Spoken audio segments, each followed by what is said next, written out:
আসসালামু আলাইকুম রহমতুল্লাহ বরাকাতুহ। আলহামদুলিল্লাহ ওয়াসসালাতু ওয়াসসালামু আলা রাসূলিল্লাহ বাদ। সুপ্রিয় দর্শক শ্রোতা ভাই বোন, রমাদানুল কারীম একজন মুমিনের জন্য আমল এবং ইবাদতের ভরা বসন্ত। বছরের অন্য সময়ের আমল এবং ইবাদতের ঘাটতি পুষিয়ে দেওয়ার জন্য রমাদান হলো সবচাইতে মোক্ষম সুযোগ। এই জন্য রমাদানকে সবচাইতে পরিকল্পিতভাবে এবং রুটিন মাফিক যদি আমরা কাটাতে পারি, তাহলে ইনশাআল্লাহ বিইذনিল্লাহ রমাদান আমাদের জন্য অর্থবহ হবে এবং আমাদের সারা বছরের ইবাদতের ঘাটতি পুষিয়ে নিতে সহায়ক হবে। আর সেজন্য আমরা আজ রমাদানের 24টা ঘন্টা কিভাবে কাটাবো সে প্রসঙ্গে একটি রুটিন প্রস্তাব করব ইনশাআল্লাহ বিইذনিল্লাহ। রমাদানের রুটিন প্রসঙ্গে সর্বপ্রথম যে সময় নিয়ে কথা বলবো তা হলো সাহরি খেতে ওঠা বা ভোর রাতের সময়টা। ভোর রাতে আমাদের উঠে সাহরি খাওয়া এটি সুন্নাহ। কেউ যদি মধ্যরাতে অতিরিক্ত খান বা শুরু রাতে অতিরিক্ত খান এবং সাহরিতে তার খাবারের চাহিদা নাও থাকে, তারপরও সাহরি খাবার জন্য উঠা এটা সুন্নাহ এবং গুরুত্বপূর্ণ। কারণ রাসূল করিম সাল্লাল্লাহু আলাইহি ওয়াসাল্লাম বলেছেন, তাসাহহারু ফাইন্না ফিস সাহুরি বারাকাহ, তোমরা সাহরি খাও কারণ সাহরি খেলে তার মধ্যে বরকত রয়েছে, এই খাবারের ভিতরে বরকত রাখা হয়েছে। অল্প হলেও খাওয়া সুন্নাত, বিশেষ করে খেজুর খাওয়ার কথা বিভিন্ন হাদিসে রয়েছে। আমরা সাহরিতে আর যাই খাই একটা করে খেজুর অন্তত খাবো। সাহরি খেতে যখন আমরা উঠবো, কমপক্ষে সাহরি খাওয়ার আগে আধা ঘন্টা যেন আমরা সময় পাই, সেভাবে আমরা উঠবো। কারণ একজন মুমিনের কাছে 24 ঘন্টা সময়ের ভিতরে সবচেয়ে গুরুত্বপূর্ণ সময় হলো ভোর রাতের সময়টা। কারণ এই সময়টাতে আল্লাহ সুবহানাহু ওয়া তাআলা দুনিয়ার আসমানে নেমে আসেন এবং বান্দাদেরকে ডেকে ডেকে তাদেরকে ক্ষমা করে থাকেন, তাদের চাওয়াগুলোকে মঞ্জুর করে থাকেন। আল্লাহর নৈকট্য অর্জনের জন্য সবচাইতে মোক্ষম সময় হলো এটি। এই জন্য তাহাজ্জুদের সালাত, যত নফল নামাজ আছে তার ভিতরে সবচাইতে গুরুত্বপূর্ণ নফল নামাজ। তাহাজ্জুদের নামাজ বছরের অন্য কোনো সময়ে আমরা এত গুরুত্বের সাথে হয়তো পড়তে পারি না। রমাদান মাসে তাহাজ্জুদের নামাজ পড়া আমাদের সকলের জন্য সহজ, কারণ আমরা সাহরি খেতে উঠছি। এই জন্য এই সুযোগটাকে কাজে লাগানো উচিত। 30টা দিনই আমাদের প্রতিদিনই একটা সময় বরাদ্দ থাকা উচিত তাহাজ্জুদ নামাজের জন্য। 2 রাকাত করে তাহাজ্জুদ পড়বো আমরা। বিশেষ কোনো সূরা কেরাত ঠিক করা নাই, যে কোনো সূরা দিয়ে আমরা সাধারণভাবেই পড়বো এবং তাহাজ্জুদের নামাজ পড়ছি, শুধু এটুকু নিয়ে থাকলে চলবে। মনে মনে আমরা 2 রাকাত করে পড়বো, 2 রাকাত, 4 রাকাত, 6 রাকাত, 8 রাকাত, যতটুকু তৌফিক হয় পড়বো। প্রত্যেকটা রাকাত খুব দীর্ঘ করার চেষ্টা করব, দাঁড়িয়ে লম্বা কেরাত পড়ার চেষ্টা করব, আস্তে আস্তে পড়ার চেষ্টা করব এবং খুব বেশি লম্বা কেরাত মুখস্থ না থাকলে একটা সূরাই বারবার পড়তে পারি, কোনো অসুবিধা নেই। এবং রুকুতে যখন যাব তাসবিহ অনেকবার পড়বো, আস্তে আস্তে পড়বো। রুকু থেকে দাঁড়িয়ে আবার দীর্ঘ সময় অপেক্ষা করব, সেজদা এরকম লম্বা করে করব, উঠে বসে আবার অপেক্ষা করব। এভাবে প্রত্যেকটা রোকনকে যত ধীরস্থিরতার সাথে করা যাবে, তাহাজ্জুদের মান তত বেশি, যে কোনো সালাতের মান তত বেশি উন্নত হবে। আমাদের আয়েশা রাদিয়াল্লাহু তাআলা আনহা রাসূল আকরাম সাল্লাল্লাহু আলাইহি ওয়াসাল্লাম তাহাজ্জুদ প্রসঙ্গে বলেছেন, লা তাসআল আন হুসনিহিন্না ওয়া তুলিহিন্না, তিনি যে নামাজগুলো পড়তেন রাতে, সেগুলোর সৌন্দর্য আর সেগুলোর দৈর্ঘ্য নিয়ে আর বলো না। তার মানে সেগুলো অনেক দীর্ঘ ছিল এবং অনেক সুন্দর ছিল। এজন্য রমাদানের সবচাইতে ইম্পর্টেন্ট সময়টা যেটা আমরা কাজে লাগাতে পারি খুব সহজে, অথচ অনেকে হেলায় আমরা নষ্ট করি, সেটা হলো ভোর রাতে সাহরি খেতে ওঠার কিছুক্ষণ আগে আপনি তাহাজ্জুদ পড়ুন এবং বাসার প্রত্যেকটা সদস্যকে উদ্বুদ্ধ করুন যার যার জায়গা থেকে যেন এই আমলটা করেন। এরপরে তাহাজ্জুদের পরে আমরা সাহরি খেয়ে নেব। সাহরি অনেকে খেতে খেতে আজানের সময় পর্যন্ত নিয়ে যান, এটা উচিত না। আজানের সময় ঠিক আগ মুহূর্তে শেষ করেন, এটা সুন্নাহ বিরোধী কাজ। সুন্নাহ হলো বুখারীতে আসছে, রাসূল করিম সাল্লাল্লাহু আলাইহি ওয়াসাল্লাম সাহরি খাওয়া শেষ করতেন, এরপরে আজান এবং সাহরির মধ্যবর্তী 50টি আয়াত তেলাওয়াত করা যায় পরিমাণ সময় তিনি গ্যাপ রাখতেন। তার মানে এত আগে সাহরি খেয়ে শেষ করতেন। আনুমানিক 10 মিনিট সময় আমরা বলতে পারি। 10 মিনিট সময় এত লাগে না, 5 থেকে 10 মিনিট সময় অন্তত গ্যাপ দেওয়া উচিত। এই টাইমটাতে আমরা আল্লাহর কাছে বিশেষভাবে দোয়া করতে পারি, যেটা দোয়ার সময়, দোয়া কবুলের সবচেয়ে গুরুত্বপূর্ণ সময় দিন এবং রাতের ভিতরে এই ভোর রাতের সময়টা। বিধায় এই টাইমটাতে আমরা খাবার শেষ হয়ে গেলে দোয়ায় মাশগুল হয়ে যাই, অথবা খাবারের আগেও দোয়া করতে পারি, কিন্তু আল্লাহর কাছে দোয়া করা উচিত এবং চোখের পানি ফেলা উচিত। দোয়ার জন্য সবচেয়ে উত্তম হবে আমরা যদি নির্জনে কোথাও চলে যেতে পারি। প্রয়োজনে বাসার ছাদে চলে যাওয়া যেতে পারে, প্রয়োজনে বাসার কোনো একটা কোনায় চলে যাওয়া যেতে পারে, কোনো একটা কক্ষে যেখানে কেউ নেই, সেখানে নিরিবিলি আমরা আল্লাহর কাছে আমাদের চাওয়াগুলো পেশ করতে পারি, চোখের পানি ফেলতে পারি। আমাদের দুরবস্থার জন্য আল্লাহর কাছে ফরিয়াদ করে চোখের পানি ফেলে আমরা কান্নাকাটি করে দোয়া করতে পারি এবং আমাদের সার্বিক চাওয়াগুলোকে আল্লাহর কাছে পেশ করতে পারি। এটা হলো রমাদানের রুটিনের জন্য সবচেয়ে ইম্পর্টেন্ট সময়, যে সময়টাকে আমাদের খেয়াল করা উচিত এবং খুব সুন্দরভাবে পরিকল্পনা করে কাটানো উচিত। এরপরে ফজরের আজান যখন হয়ে যাবে, আজানের পরে আমরা 2 রাকাত সুন্নাত পড়ব। সুন্নাত পড়ার পরে নবী আলাইহিস সালামের সুন্নাত ছিল যে ফজরের 2 রাকাত সুন্নাত পড়ার পরে তিনি কিছুটা বিছানায় মাথা দিতেন, একটু হালকা, ঘুমাতেন না, কিন্তু কিছু সময়ের জন্য রেস্ট করতেন, সেটা 2-4 মিনিট হতে পারে। আমরা কিছু সময়ের জন্য হালকা একটু গড়াগড়ি করে বা বিছানায় যদি মাথা দিয়ে, তাহলে সুন্নাহ আদায় হয়ে যাবে। এরপরে উঠে আমরা ফরজ নামাজ পড়ব। ফজরের ফরজ নামাজ পড়ার পর আপন জায়গা যেখানে নামাজ পড়েছি সেখানে বসে থাকবো এবং সম্ভব হলে সূর্য উদয় হওয়া পর্যন্ত অপেক্ষা করব। সূর্য উদয় হওয়া পর্যন্ত এই টাইমটাতে বসে বসে সকাল সন্ধ্যার যে জিকিরগুলো আছে সেগুলো করব। সকাল সন্ধ্যার জিকির নিয়ে আমাদের বই আছে এবং সেটার PDF কপি পাওয়া যায় আমাদের ওয়েবসাইটে আসুন্নাহ ফাউন্ডেশন, সেখান থেকে আপনারা ডাউনলোড করে নিতে পারেন। অথবা নবী আলাইহিস সালামের সকাল সন্ধ্যার দোয়াগুলো যে কোনো বই থেকে আপনি সম্ভব হয় সেগুলো মুখস্থ করে নিয়ে পড়বেন এবং সূর্য ওঠা পর্যন্ত আপন জায়গায় বসে থাকবেন। সূর্য ওঠার 10-15-20 মিনিট পরে আপনি 2 রাকাত নামাজ পড়বেন, সেটা সলাতুল ইশরাক। এই নামাজটা আপনি পড়ার কারণে আল্লাহ সুবহানাহু ওয়া তাআলা আপনাকে একটি পূর্ণাঙ্গ উমরার সওয়াব দিবেন। তিরমিজিতে বর্ণিত হয়েছে যে ফজরের পরে আপন জায়গায় বসে থেকে যদি এভাবে জিকির আজকার করা হয় এবং শেষে যদি 2 রাকাত নামাজ পড়া হয় অর্থাৎ ইশরাকের নামাজ, তাহলে এর মাধ্যমে এই সওয়াবটা আমরা পাবো। এটা অনেক রোজাদার আমরা মিস করি, আমরা ফজরের পরপর শুয়ে পড়ি। এটা অত্যন্ত ভুল একটি কাজ। আল্লাহ সুবহানাহু ওয়া তাআলা বলেছেন ওয়াসাব্বিহুহু বুকরাতান ওয়া আসীলা, দিনের শুরুতে এবং শেষে তোমরা আল্লাহর পবিত্রতা বর্ণনা করো। কোরআন কারীমের বিভিন্ন জায়গায় বিষয় উৎসাহ দেওয়া হয়েছে। অতএব দিন এবং রাতের আমরা যদি তাহাজ্জুদের সময়টা, ভোর রাতের সময়টার পরে দ্বিতীয় সর্বোচ্চ গুরুত্বপূর্ণ কোনো সময়ের কথা বলি তাহলে সেটা হলো ফজরের পরের সময়টা। অথচ এই সময়টাতে আমরা রমজান মাসে বেশিরভাগ মানুষ শুয়ে যাই, এটা ভুল। যদি শুইতে হয়, ঘুমাইতে হয়, আমরা সেটা কিছুক্ষণ পরে ঘুমাবো, কিন্তু ফজরের পর ঘুমাবো না। জিকির আজকার এবং তাসবিহ তেলাওয়াতে মাশগুল থাকবো ইনশাআল্লাহ বিইذনিল্লাহ। এরপরে যদি আমরা ঘুমাই, রেস্টও করি, সেটা পরিমিত হওয়া উচিত এবং লিমিটেড সময়ের জন্য হওয়া উচিত, মেপে কাজ করা উচিত।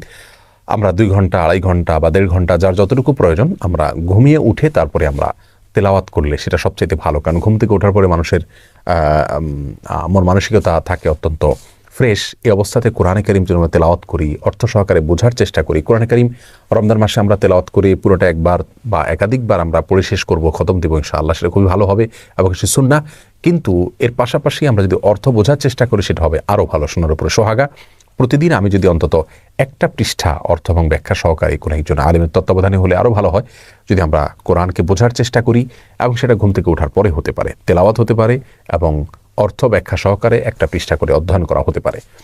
এরপরে আমরা কিছু সময়ের জন্য ইসলামিক বই পুস্তক পড়তে পারি। বিশেষ করে ডক্টর খন্দকার আব্দুল্লাহ জাহাঙ্গীর রাহিমাহুল্লাহর যে বইগুলো আছে এগুলো ইসলামের বেসিক বিষয়গুলো সম্পর্কে ধারণা নিতে অনেক বেশি সহায়ক। এই বইগুলো আমাদের কাছে থেকে থাকলে সেগুলো আমরা পড়তে পারি। অনলাইনে PDF কপি পাওয়া যায় অনেকগুলো, সেগুলো নিয়ে আমরা কিছু সময় পড়ব। এরপর যখন জোহরের আজান হবে বা জোহরের ওয়াক্ত হবে, জোহরের এখানে 2 রাকাত নামাজ আছে, জাওয়ালের নামাজ বলা হয়, বুখারীতে আসছে, বিভিন্ন হাদিসের কিতাবে আসছে। এই নামাজটি প্রায় বিলুপ্তির পথে, আমরা আলোচনায় এটার ভুলে গেছি। সেটা হলো সূর্য যখন আপনার পশ্চিম আকাশে ঢলে পড়ে অর্থাৎ জোহরের ওয়াক্ত শুরু হয় তখন থেকে নিয়ে আপনার জোহরের ফরজ নামাজের বা জোহরের নামাজের আগে আগে যে নামাজটা পড়া হয় নফল নামাজ, এই জহর নামাজ পড়ার জন্য রাসূল আকরাম সাল্লাল্লাহু আলাইহি ওয়াসাল্লাম উৎসাহ দিয়েছেন। যদিও এই নামাজের সময়কাল নিয়ে আরও নানা রকমের কথা আছে, কিন্তু আমরা এটি একটি বক্তব্য, এটার উপর আমল করতে পারি এবং একবার হলেও আমল করতে পারি। রমজান মাসে সেটা করার জন্য সবচাইতে সেরা সুযোগ আমাদের হাতে থাকে সাধারণত। যাই হোক, এই 2 রাকাত নামাজ যদি আমরা পড়তে পারি পড়লাম। এরপরে জোহরের ওয়াক্ত হলে সুন্নাত এবং ফরজ এবং পরবর্তীতে সুন্নাত এবং পরবর্তীতে অতিরিক্ত 2 রাকাত নফল, যেটা অন্য সময় পড়া হয় না, সেটাও গুরুত্বের সাথে পড়লাম। ধীরে ধীরে প্রত্যেকটা নামাজ আদায় করলাম এবং ফরজ নামাজের পরে 5 ওয়াক্ত সালাতের পরে রাসূল আকরাম সাল্লাল্লাহু আলাইহি ওয়াসাল্লাম যে দোয়াগুলো ছিল সেই দোয়াগুলোকে খুব গুরুত্বের সাথে, আন্তরিকতার সাথে পড়ার চেষ্টা করব। মাসতুন দোয়াগুলোকে যেভাবে রাসূল করিম সাল্লাল্লাহু আলাইহি ওয়াসাল্লাম পড়েছেন, জিকিরগুলো করেছেন, দোয়াগুলো করেছেন, সেগুলো আমরা করবো ইনশাআল্লাহ বিইذনিল্লাহ। এরপরে বাকি সময়টাতে আমরা যদি বাসা বাড়িতে অবস্থান করি তাহলে সেক্ষেত্রে বাসা বাড়িতে যারা কাজ করছেন তাদের কাজে একটু হেল্প করব। কারণ রাসূল করিম সাল্লাল্লাহু আলাইহি ওয়াসাল্লাম বাসা বাড়িতে মা বোনদের কাজে, স্ত্রীর কাজে তিনি হেল্প করতেন। অতএব আমরাও বাসা বাড়িতে থেকে কাজে হেল্প করব, সেটাও ইবাদত হিসাবে গণ্য হবে ইনশাআল্লাহ বিইذনিল্লাহ। সন্তানরা তাদেরকে নিয়ে বসতে পারি, একটা সময় তাদেরকে নিয়ে একটা হাদিস পাঠ করে আমরা শোনাতে পারি, পারস্পরিকভাবে পর্যালোচনা করতে পারি, তাদেরকে নসিহত করতে পারি, তাদের জীবন গড়ার জন্য তাদেরকে আমরা উপদেশ দিতে পারি এবং বিভিন্ন সাহাবীদের ঘটনাগুলো তাদেরকে পড়ে শোনাতে পারি। জোহরের পরের সময়টা আমরা সেভাবে কাটাতে পারি। এরপরে দুপুরে একটু কায়ুলা করা সুন্নাত, সম্ভব হলে কিছু সময়ের জন্য আমরা একটু রেস্ট করলাম। সেটা খুব সংক্ষিপ্ত হতে পারে, কিন্তু শুইলে একটা সুন্নাহ আমার আদায় হয়ে গেল। এরপর শোয়া থেকে উঠে আমরা আবারও তেলাওয়াত অথবা অন্যান্য বই পুস্তক পড়া সেগুলোতে আমরা লেগে যেতে পারি।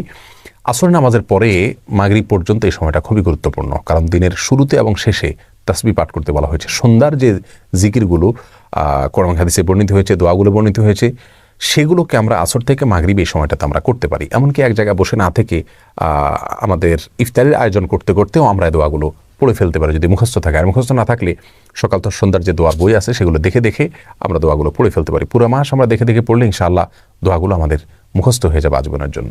এবং সবাইকে উৎসাহ দেব যাতে করে দোয়াগুলো সবাই পড়েন। আর সন্ধ্যায় অর্থাৎ দিনের শেষে আল্লাহ সুবহানাহু ওয়া তাআলার তাসবিহ বর্ণনা করা, এটা আল্লাহ সুবহানাহু ওয়া তাআলার কাছে খুবই পছন্দনীয়, বিধায় সেটা আমরা করবো ইনশাআল্লাহ বিইذنিল্লাহ। আর আসরের পরে মাসনুন দোয়া, যে নামাজের পরবর্তী দোয়া, সেটা করতে আমরা অবশ্যই ভুলবো না।